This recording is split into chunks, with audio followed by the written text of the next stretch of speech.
പ്രിയ സ്നേഹിതരെ, കുഞ്ഞുമക്കളെ, ദൈവവചന പഠന ക്ലാസ്സിലേക്ക് ഏവർക്കും സ്വാഗതം. കുട്ടികൾക്കും മുതിർന്നവർക്കും ഒരുപോലെ മനസ്സിലാക്കാനും ഓർമ്മിക്കാനും കഴിയുന്ന രീതിയിൽ ബൈബിൾ വചനങ്ങൾ നമുക്ക് പഠിക്കാം. ദൈവവചനം നമ്മുടെ ജീവിതത്തിന് വഴികാട്ടിയും പ്രകാശവുമാണ്. വചനം പഠിക്കുന്നതിലൂടെ ദൈവത്തെ കൂടുതൽ അറിയാനും വിശ്വാസത്തിൽ വളരാനും ദൈവഹിത പ്രകാരം ജീവിക്കാനും നമുക്ക് സാധിക്കുന്നു. നമുക്ക് ഒരുമിച്ച് ദൈവവചനം പഠിച്ച് ആത്മീയമായി വളരാം. കുടുംബസമേതം ഇതിൽ പങ്കാളികളാകുകയും മറ്റുള്ളവർക്ക് ഷെയർ ചെയ്ത് കൊടുക്കുകയും ചെയ്യുക. നമ്മൾ കഴിഞ്ഞ ദിവസങ്ങളിൽ പഠിച്ച വചനങ്ങൾ ഒന്നുകൂടി ഓർക്കാം.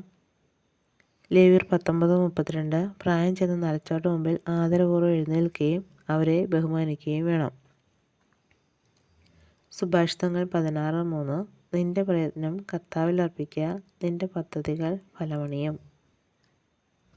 സങ്കീർത്തനം 27:1 കർത്താവിൻ്റെ പ്രകാശവും രക്ഷയുമാണ്, ഞാൻ ആരെ ഭയപ്പെടണം.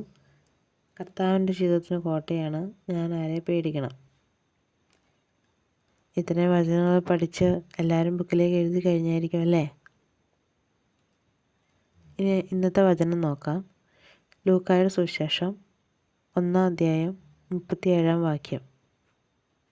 ദൈവത്തിനൊന്നും അസാധ്യമല്ല. നമുക്കിത് 3 പ്രാവശ്യം ഏറ്റു പറയാം. ലൂക്ക 1:37 ദൈവത്തിനൊന്നും അസാധ്യമല്ല. ലൂക്ക 1:37 ദൈവത്തിനൊന്നും അസാധ്യമല്ല. ലൂക്ക 1:37 ദൈവത്തിനൊന്നും അസാധ്യമല്ല.